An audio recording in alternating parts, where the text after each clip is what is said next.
Eu nem quero saber, eu entro logo na cena. Entro logo, meu. Vou meter isto no pip. Nem sei o que é que isto é, mas sou muito depressivo. Let's go.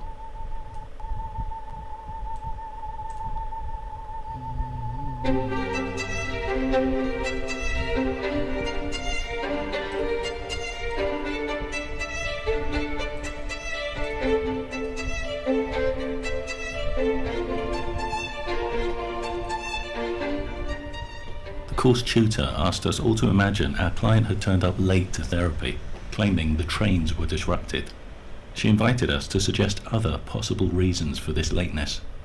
One student suggested it could be an act of passive aggression. Maybe our client was angry with us. Another student suggested it might be a self-worth issue. Some clients don't feel they deserve to have any time spent on them. Someone else suggested the client might be scared of personal change and that their lateness could be an unconscious attempt to sabotage the therapy. Esta câmara está a apontar These para and cima. other speculations about the client's ulterior motives all received an approving nod from the tutor. When the suggestions ran dry, I added what seemed an obvious final reason. Maybe the trains were disrupted, just like the client said. The tutor frowned and said no. She said we always had to assume the client had some motive.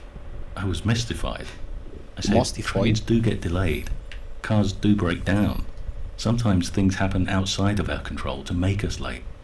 But she dismissed the point and repeated that we always had to assume personal motives. I said, we assume personal motives that might not exist. We risk attributing our clients with imaginary issues they don't possess. That's not assisting them. That's actively adding to their problems. The tutor suddenly threw her hands up and shouted, "If I don't assume my clients have unconscious motives, I can't work with them." I said, of course she could still work with clients without making assumptions. I said she could just openly check out with them whether there might be other reasons behind their lateness. She could ask how they were feeling about the therapy sessions, give them a chance to discuss any reservations or concerns in an open way. But it was crucial to be open to the idea that their excuses for being late could be genuine. I reminded her of a sentiment often attributed to Freud. Sometimes a cigar is just a cigar.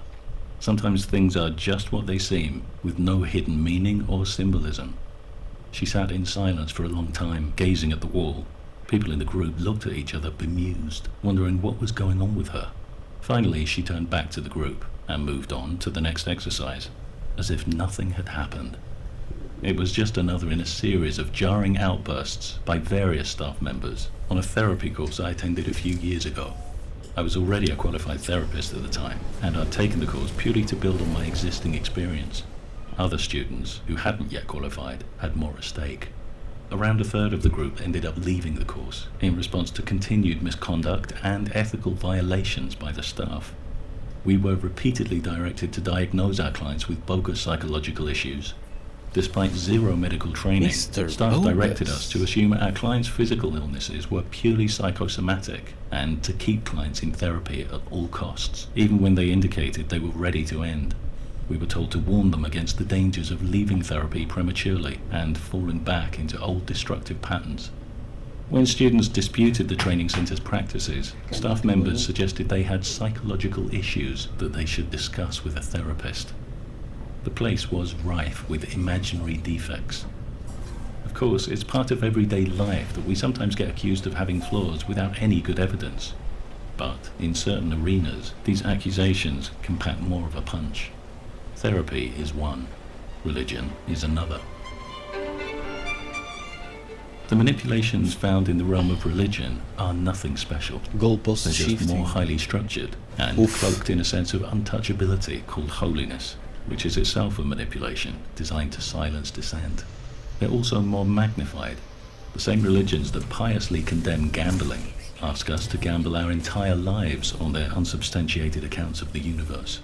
This religious wager extracts immeasurably more from us than a flutter on the horses. One of the biggest religious hustles is to persuade us there's something implicitly wrong with us. Christianity claims we all bear the stain of the original sin committed by the mythical first humans, Adam and Eve, when they disobeyed the Christian God by eating from the tree of the knowledge of good and evil. Islam rejects the original sin story of its Abrahamic predecessor, but still depicts humans as inherently imperfect, and emphasizes the constant need to atone and seek divine forgiveness. Its founder, Muhammad, outlined various ways to gain forgiveness. One involves what's called the Night of Decree, or Night of Power, which occurs in the fasting month of Ramadan. Muhammad claimed the Islamic God, Allah, would forgive all the previous sins of people who prayed throughout this night. The catch was to specify the date it fell on.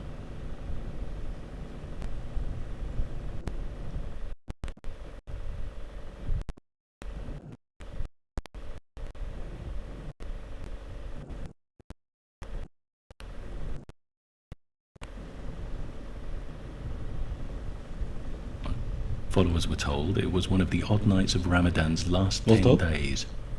Some Islamic scholars openly admit this vagueness about the Night of Power is designed to get people to worship throughout the month in the hope of catching it.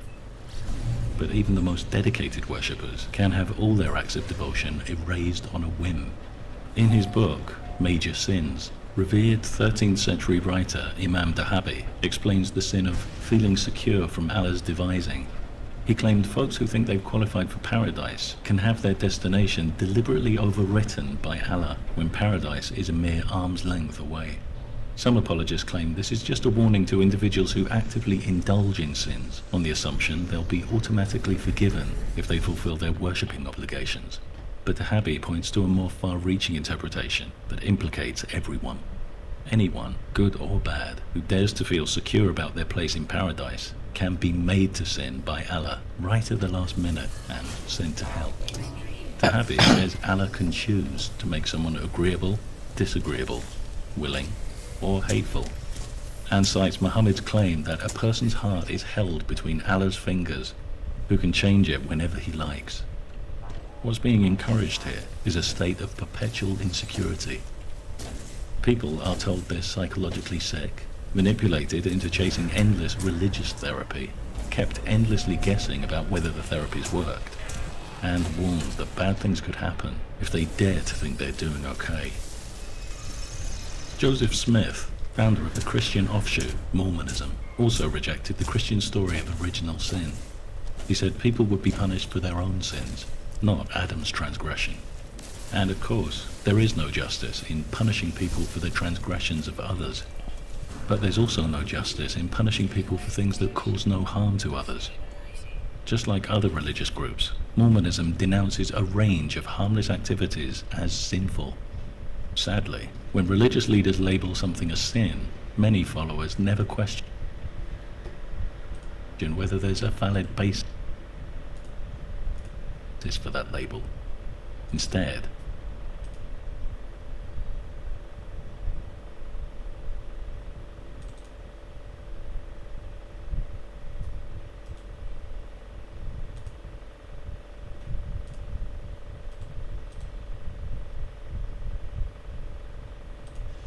eu acho que isto foi à vida.